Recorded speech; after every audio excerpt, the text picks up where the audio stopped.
अस्सलाम वालेकुम स्टूडेंट्स। आप सब उम्मीद है कि खैरियत से होंगे। आज हमने 9th computer science flow chart का टॉपिक स्टार्ट किया हुआ था, जिसके पहले 2 लेक्चर्स हम रिकॉर्ड कर चुके हैं। आज इसका नेक्स्ट लेक्चर है। आज के लेक्चर में हम इंशाल्लाह कुछ फ़्लो चार्ट्स की एग्जांपल के बारे में जानेंगे। आज मौसम काफ़ी खुशगवार है, बारिश भी हो रही है, तो सोचा अच्छे मौसम के अंदर ही आज का लेक्चर रिकॉर्ड किया जाए। तो फर्स्ट एग्जांपल अगर हमने कल देखी थी लास्ट लेक्चर में अपने, आज हम सेकंड एग्जांपल अभी देखेंगे। सेकंड एग्जांपल में कहता है to find acceleration of a moving object with given mass and the applied force. कहता है एक्सीलरेशन फाइंड करें, किसका मालूम करना है? एक हरकत करते हुए जिस्म का एक्सेलरेशन मालूम करना है, जिसका मैस और उसकी अप्लाइड फोर्स आपको दी गई है। जो उस पर फोर्स लग रही है वो भी आपको बताई गई हो और उसका गिवन मैस भी गिवन हो। तो इसके फ्लो चार्ट की तरफ ज़रा गौर करते हैं। सबसे पहले अगर आप देखें तो स्टार्ट हो रहा है उसी ओवल शेप से, जिसकी हमने लास्ट लेक्चर में बात की थी कि ओवल शेप जो है वो हमारे पास स्टार्ट और एंड के लिए यूज़ होता है। ठीक है, उसके बाद इनपुट के लिए इनपुट हम यूज़र से क्या लेंगे? इसके अंदर मैस एंड फोर्स, दो चीज़ें इनपुट चाहिए हमें यहाँ पर। वो जो बॉडी जो मूव कर रही है उसका मैस क्या है और उसका फोर्स क्या है। ये दो चीज़ें क्यों चाहिए? क्योंकि एक्सीलरेशन हमने मालूम करना है, उसने हमें एक्सीलरेशन मालूम करने को कहा है। और एक्सीलरेशन का हमारे पास फार्मूला होता है फोर्स डिवाइडेड बाय मैस। जो भी फोर्स की वैल्यू होगी उसको डिवाइड कर देंगे मैस के साथ, तो जो वैल्यू आएगी वो हमारे पास एक्सीलरेशन की आएगी। उसको हम एक वेरिएबल के अंदर सेव कर देंगे जिसका नाम होगा एक्सीलरेशन। ये हम इनपुट ले रहे हैं, ये जो हमारे पास सिंबल है ये प्रोसेसिंग का है। इसके अंदर हम जो भी फोर्स वो हमें देगा, जो भी वैल्यू हो, उसको डिवाइड कर देंगे बॉडी के मैस के साथ। ठीक है जी, और जो आंसर आएगा उसको सेव कर लेंगे एक्सेलरेशन में, और एट द एंड हम उस एक्सेलरेशन को प्रिंट करवा देंगे यूज़र स्क्रीन के ऊपर। यूज़र के सामने उसको प्रिंट करवाएंगे कि ये आपका मतलूबा जवाब है, और इस तरह हमारा फ्लो चार्ट एंड हो जाएगा। मतलब ये 3 स्टेप हैं बेसिक इसके अंदर। स्टार्ट के बाद input mass and force, user से आपने मैस और फोर्स लेनी है, फोर्स को डिवाइड करना है मैस से, तो जो आंसर आएगा उसको सेव करवा देना है एक्सेलरेशन के अंदर और प्रिंट एक्सेलरेशन करवा देना है। मतलब अब जो भी वैल्यू इस वेरिएबल के अंदर होगी वो यूज़र को प्रिंट हो जाएगी। सेकंड एग्जांपल, नेक्स्ट एग्जांपल देखते हैं। कहता है to find the volume of cube. Cube का वॉल्यूम फाइंड करना है। क्यूब क्या होता है? अगर मैं आपको दिखा सकूं क्यूब,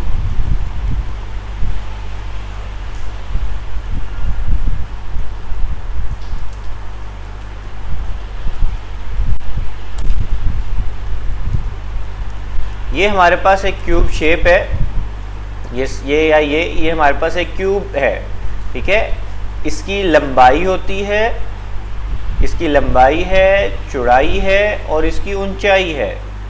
आमतौर पे हम जब बात करते हैं किसी भी चीज़ का, हम स्केयर की आमतौर पे बात करते हैं। स्केयर में हमारे पास 2 चीज़ें होती हैं, लंबाई और उसकी चौड़ाई, या उसकी कह लें आप लेंथ और विड्थ। बट जब क्यूब की बात हो रही है तो उसकी उसमें साथ हाइट भी आ जाती है। तो अब क्यूब जो होता है उसकी तमाम साइड्स आपस में बराबर होती हैं। अब अगर आपने उसका वॉल्यूम मालूम करना है तो उस क्यूब की इन 1, 2 और 3 बेसिक ये 3 साइड्स होती हैं। इन तीनों में से किसी भी एक लेंथ, या इसको एज बोलते हैं, उसकी आपको लेंथ मालूम होनी चाहिए। ठीक है, तो यहाँ पे वो क्या कर रहा है, यूज़र से इनपुट ले रहा है कि कोई एक साइड हमें क्यूब की बताई जाए जिसकी मदद से हम उसका वॉल्यूम निकालें। जब यूज़र उसको एक साइड बता देगा कि उसकी लंबाई या उसकी लेंथ जो है क्यूब की एक साइड की वो इतनी है, तो हम क्या करेंगे, क्यूब को 3 टाइम्स मल्टीप्लाई करेंगे और जो भी आंसर आएगा वो हम वॉल्यूम के अंदर सेव करवा देंगे। ये प्रोसेसिंग हो रही है हमारी। और नेक्स्ट में हम वॉल्यूम को प्रिंट करवा देंगे, जो भी वॉल्यूम होगा उसको हम यहाँ पे प्रिंट करवा देंगे।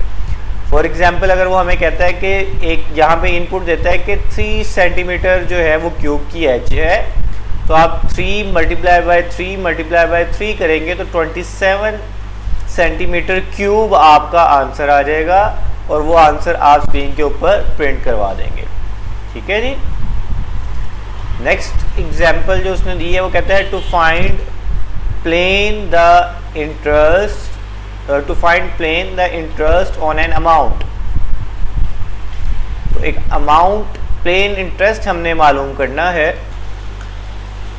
हमने प्लेन इंटरेस्ट मालूम करना है। ये इस तरह से है कि जैसे आप बैंक से अमाउंट लेते हैं, कर्ज लेते हैं, तो एक अमाउंट आप लेते हैं, ठीक है, उसके ऊपर वो परसेंटेज प्रॉफिट का लेता है आपसे, सालाना जो है वो प्रॉफिट लेता है आपसे। कितने आप 1 साल के लिए लोन ले रहे हैं, 2 के लिए ले रहे हैं, 3 के लिए, ये चीज़ एक सेट होती है। और दूसरा एक रेट होता है कि वो आपको 10% प्रॉफिट पे दे रहा है या 15% पे दे रहा है। तो वो उसका जो जिसको हम आम लफ्ज़ों में सूद बोलते हैं, ये वो चीज़ होती है कि वो कहता है प्लेन इंटरेस्ट, ये जो सूद की अमाउंट है वो मालूम करनी है। ठीक है, उसके लिए वो कहता है आपको 3 चीज़ें चाहिए होंगी कि एक्चुअल अमाउंट जो आपने बैंक से लोन ली है या जिससे भी लोन ली है, और कितने परसेंटेज पे लोन ली है, क्या उसका परसेंटेज है, आपने 10 पे ली है, 15 पे ली है, 20 पे ली है, 25 पे ली है, या 10 से कम, या जितने भी ली है। फॉर एग्जांपल मैं यहाँ पे आपको कहता हूँ कि आपने 10% पे वो अमाउंट लोन ली है और 1 साल के लिए आपने वो अमाउंट जो है वो लोन ली है। तो अगर प्लेन इंटरेस्ट हमने निकालना है, प्लेन इंटरेस्ट उसने हमें निकालने को कहा, तो वो बराबर किसके होता है, अमाउंट मल्टीप्लाई बाय जिस रेट पे आपने लिया है उसको डिवाइड करना है आपने 100 के साथ। मतलब अगर मैंने यहाँ पे 10% पे लिया है तो 10 को 100 से डिवाइड करेंगे, ठीक है, और जो आंसर उसका आएगा उसको एक्चुअल अमाउंट के साथ मल्टीप्लाई करेंगे और मल्टीप्लाई बाय ईयर के साथ करेंगे। अगर हम यहाँ पे एग्जांपल ले लेते हैं कि मैंने 1 लाख रुपया बैंक से लोन लिया है 10% पर, तो 1 साल के लिए लिया है, तो यहाँ पे 10 जो आएगा वो इससे डिवाइड करेंगे तो हमारे पास जो आंसर यहाँ पे आएगा वो 1/10 आएगा, 1/10 आएगा। वो 10 जब 1 लाख के साथ डिवाइड होगा तो बाकी हमारे पास 10,000 यहाँ पे आएगा, उसको 1 के साथ मल्टीप्लाई कर देंगे, यानी कि हमारा जो प्लेन इंटरेस्ट आएगा वो 10,000 आएगा। मतलब अगर आप बैंक से 1 लाख रुपया कर्ज ले रहे हैं 10% के ऊपर 1 साल के लिए, तो जो आपको बैंक को रकम के अलावा इजाफी रकम देनी होगी वो कितनी होगी, 10,000 होगी। 10,000 जो है वो आपको उसका इंटरेस्ट देना होगा। ठीक है, वो वैल्यू जो है वो आके सेव हो जाएगी यहाँ पर, और एट दी एंड हम उसको प्रिंट आउट कर देंगे। ठीक है जी, ये सिंपल एग्जांपल्स हैं अभी तक। नेक्स्ट एग्जांपल देखते हैं, कहता है to find the sum product and average of 5 given numbers. ये 5 आपको नंबर दिए जाएंगे, उसका सम मालूम करना है, उसकी प्रोडक्ट मालूम करनी है एंड एवरेज निकालनी है। ठीक है, तो बहुत इजी सा काम है। सम, प्रोडक्ट, एवरेज आप मैथ में अब तक कैलकुलेट करते आए हैं, तो यहाँ पे भी इसको देखते हैं। स्टार्ट करेंगे, यूज़र से वो इनपुट लेंगे 5 number, N0, N1, N2, N3, N4। नाम आप अपनी मर्ज़ी से यहाँ पे चेंज भी रख सकते हैं। फॉर एग्जांपल आप A, B, C, D, E भी रख सकते हैं, लेकिन जहाँ इन्होंने N0, N1, N2, N3, N4 रखे हैं, इसी के ज़रिए बात करते हैं। ये इनपुट लेने के बाद जो प्रोसेसिंग वाला स्टेप है हमारा, उसके अंदर हम ये तीनों काम करेंगे। सबसे पहले सम मालूम करेंगे, N1 plus N2 plus N3 plus N4, उन सबको N0 से लेकर N4 तक पांचों जो वैल्यूज़ हैं उनको आपस में जमा करेंगे और उसको सेव करवा देंगे किसके अंदर, सम के वेरिएबल के अंदर। फिर नेक्स्ट प्रोसीजर हम क्या करेंगे कि इन पांचों वैल्यूज़ को आपस में मल्टीप्लाई करवा देंगे। N0 multiply N1 multiply by N2 multiply by N3 multiply by N4, क्योंकि हमें प्रोडक्ट भी फाइंड करने को कहा है उसने। तो जो इसका आंसर आएगा इन सबको आपस में मल्टीप्लाई करवा के उसको इसके अंदर हम प्रोडक्ट वेरिएबल के अंदर सेव करवा देंगे। सम के अंदर सम की वैल्यू आ जाएगी, प्रोडक्ट के अंदर प्रोडक्ट की वैल्यू आ जाएगी। और फिर जब अगर आपने एवरेज निकालना है तो यहाँ पे थोड़ी सी इन्होंने मिस्टेक की हुई है। एवरेज का जो फार्मूला होता है वो प्लस में होता है, इन्होंने मल्टीप्लाई के साइन बीच में लगाए हुए हैं। n0 plus n1 plus n2 plus n3 plus n4, और जो उन सबको सम करके आंसर आएगा उसको आपने 5 के साथ डिवाइड कर देना है। 5 के साथ डिवाइड क्यों करना है? क्योंकि टोटल ये जो वैल्यूज थी वो हमारे पास 5 थी। 1 2 3 4 एंड 5 जितनी वैल्यूज होंगी, एवरेज निकालने का फार्मूला होगा, कहता है जितनी भी वैल्यूज आपके पास होती हैं उन सबको प्लस करते हैं। मतलब अगर आपके पास 5 वैल्यू है, 5 वैल्यू को प्लस करें और 5 से डिवाइड करते हैं। 6 वैल्यूज हैं तो 6 की 6 वैल्यूज को प्लस करेंगे और 6 से डिवाइड करेंगे। तो इनको प्लस करने के बाद और फिर 5 से डिवाइड करने के बाद जो आंसर हमारा आएगा वो एवरेज वेरिएबल के अंदर सेव हो जाएगा। नेक्स्ट स्टेप में हम उसको आउटपुट शो करवाएंगे, प्रिंट करवाएंगे, सम, प्रोडक्ट एंड एवरेज को हम उसे प्रिंट करवा देंगे। ठीक है, सिंपल सा बिल्कुल ये हमारे पास प्रोग्राम है, फ्लो चार्ट है। नेक्स्ट अगर आप फ्लो चार्ट की तरफ आएँ, to find the area of a parallelogram, parallelogram का एरिया मालूम करना है। सबसे पहले तो हमें ये देखना है कि पैरेललोग्राम क्या होती है आपकी। अगर इधर ही हम आएँ और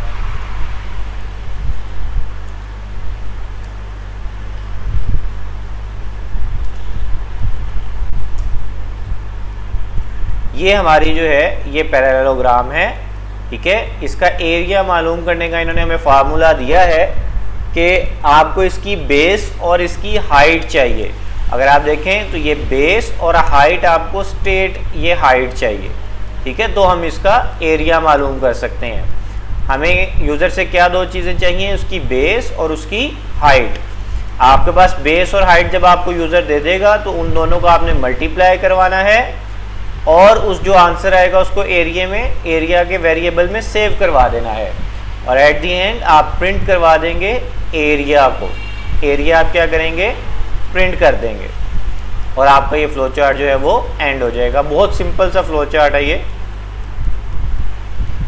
अरे कंडीशंस के मुतालिक आगे बताता है, conditional flow in flow chart. In the following flow chart we study that a flow between step can depend upon a certain condition. कह रहा है जो नीचे फ्लो चार्ट एग्जाम्पल दी गई है उसके अंदर हम कंडीशनल फ्लो चार्ट यूज़ कर रहे हैं, कंडीशन वाला। If the condition is true then the flow is different from when the condition is follow. कहता है जब कंडीशन हमारी ट्रू होगी तो हमारा जो फ्लो है वो डिफरेंट होगा उससे अगर हमारी कंडीशन फॉल्स हो जाती है। ट्रू के लिए फ्लो डिफरेंट होगा और फॉल्स के लिए डिफरेंट होगा। A condition is always valuate as either true और फॉल्स। कहता है कंडीशन हमेशा जो है वो ट्रू या फॉल्स की फॉर्म में देखी जाती है। एग्जाम्पल देखते हैं हमारे पास फ्लो चार्ट की क्या है। वो कहता है to determine whether a given number is odd और इवन। कहता है यूज़र से आपने एक नंबर लेना है और ये देखना है कि वो नंबर ऑड है या इवन है। तो इसके लिए देखते हैं हम सबसे पहले स्टार्ट हमने क्या करना है, यूज़र से नंबर लेना है और उसका नाम वेरिएबल किसके अंदर सेव करवाया है, n के अंदर, कि वो यूज़र हमें बताएगा कि वो किस नंबर को जानना चाहता है कि ये इवन है या ओड है। अब इवन नंबर्स कौन से होते हैं हमारे पास, जो 2 के ऊपर पूरा पूरा डिवाइड हो जाते हैं। ठीक है, 2 के ऊपर पूरा पूरा डिवाइड हो जाने वाले नंबर इवन नंबर्स होते हैं। जो 2 के ऊपर डिवाइड नहीं होते हैं वो इवन नंबर्स नहीं होते, तो वो ओड नंबर्स यानी होते हैं। अगर 2 पे पूरा पूरा डिवाइड हो जाए तो even number, otherwise odd number होता है। अब वो क्या यूज़र से एक नंबर ले रहा है n और फिर वो मालूम कर रहा है n mod 2। अब यहाँ पे बात आ जाती है कि ये मोड क्या है। ये मोड आपका डिवीजन से बहुत मिलता जुलता है। मैं आपको एग्जांपल इसकी एक देता हूँ। ये देखिए इसमें एक डिवीजन हुई हुई है। अब मोड क्या कहते हैं, देखें इसका जब हम डिवाइड करते हैं, ये देखें 3 को उसने डिवाइड, 10 वैल्यू अंदर है, 3 बाहर है, 3 से डिवाइड किया, 3 3 9 और 1 बाकी बच गया है। जब हम डिवीजन करते हैं तो हमारा जो आंसर होता है वो ये क्वेश्चन आंसर होता है। ये कहते हैं ये हमारा आंसर है। ठीक है, ये जो 3 है ये हमारा, अगर हम डिवीजन में देखें तो ये हमारा आंसर है। बट मॉडुलस या मोड जो होता है उसके अंदर हमारे पास जो रिमाइंडर बचता है वो हमारा आंसर होता है। डिवाइड में और मॉड में फ़र्क क्या है कि डिवाइड में हमारे पास आंसर डिवाइड करने के बाद ये वाला आता है, जबकि मॉड में हमारे पास आंसर जो रिमाइंडर में बचता है वो आता है। फॉर एग्जांपल अगर यहाँ पे 9 ही लिखा होता और 3 3 9 पूरा पूरा डिवाइड आ जाता तो यहाँ पे हमारे पास 0 बचता, तो हमारे पास मॉड का आंसर 0 ही आता, जबकि डिवीजन का आंसर हमारे पास क्या आता है 3। लेकिन मॉड का आंसर यहाँ पे क्या आता है हमारे पास उस केस में 0 और इस केस में हमारे पास 1 आ रहा है। तो मॉड क्या है, मॉड भी एक किस्म की डिवीजन है, बट उसके अंदर आंसर हमारे पास जो रिमाइंडर बचता है वो आता है। इसीलिए अगर आप देखें जो इसका आंसर है उसको उसने जिस वेरिएबल में सेव करवाया उसका भी नाम REM रखा है, यानी रिमाइंडर से मुतल्लिक रखा है। अब फॉर एग्जांपल यहाँ पे यूज़र हमें नंबर के अंदर 26 वैल्यू दे देता है, तो 26 को जब 2 पे डिवाइड करेंगे तो ये पूरा पूरा डिवाइड हो जाएगा और आंसर हमारे पास मोड में 0 आएगा। ठीक है, मोड का आंसर हमारे पास क्योंकि पूरा पूरा डिवाइड हो जाएगा तो हमारे पास एंड में रिमाइंडर 0 बचता है। तो मोड जो है वो हमारे पास क्या आएगा, रिमाइंडर हमारे पास में वैल्यू क्या सेव होगी 0। लेकिन अगर यही वैल्यू यूज़र 7 वैल्यू दे देता है, जब 7 को हम 2 से डिवाइड करेंगे तो 7 पूरा पूरा 2 पे डिवाइड नहीं होता, 2 3 6 होता है, 1 रिमाइंडर बचेगा, वो 1 इस रिमाइंडर में सेव हो जाएगा। अब वो नेक्स्ट कंडीशन पे आ रहा है, कहता है अब यहाँ पे जो भी वैल्यू आई है n से मुतल्लिक आएगी, जो यूज़र n की वैल्यू देगा उसके साथ आप 2 का मोड लेंगे, उससे जो भी आंसर आएगा वो रिमाइंडर में सेव हो जाएगा। अब वो कहता है अगर तो रिमाइंडर में वैल्यू सेव है 0, कहता है रिमाइंडर इज 0, अगर तो ये बात ट्रू है, अब ये हो सकता है रिमाइंडर में 0 होगा या 0 नहीं होगा, हर दफ़ा यहाँ पे 0 नहीं आएगा, जैसे जैसे n की वैल्यू चेंज होती रहेगी उसके मुताबिक ही आंसर रिमाइंडर के अंदर सेव होगा। अगर तो रिमाइंडर के अंदर वैल्यू है 0 यानी कि 2 पे पूरा पूरा डिवाइड हो गया है, तो आंसर हमारा हम क्या प्रिंट करवा देंगे, हमारा फ्लो आएगा इस तरफ, येस वाली तरफ।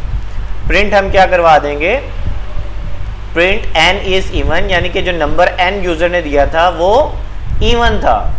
बट अगर रिमाइंडर की वैल्यू 0 नहीं आती, कुछ और वैल्यू आती है, तो मतलब ये कंडीशन हमारी गलत होगी, रिमाइंडर 0 नहीं है। तो हम नो वाली साइड, फ्लो वाली साइड पे आ जाएंगे और यूज़र को क्या प्रिंट करा देंगे, प्रिंट n नंबर जो उसने हमें दिया था वो एक ओड नंबर है, और दोनों तरफ से प्रोग्राम जिस भी साइड पे जाए, दोनों में से, चाहे याद रखिएगा, दोनों में से सिर्फ एक कंडीशन एक वक्त में चलेगी, दोनों कंडीशन नहीं चलती हैं। तो यहाँ से आए चाहें तो एंड कर देंगे, अगर यहाँ पे आ रहे हैं तो यहाँ से भी हमारा फ्लो जो है वो एंड हो जाएगा। ठीक है जी, आज के लेक्चर के लिए इतना ही। उम्मीद करते हैं कि आपको समझ आई होगी लेक्चर की, और बाकी की एग्जाम्पल आगे इंशाल्लाह नेक्स्ट लेक्चर में हम देखेंगे।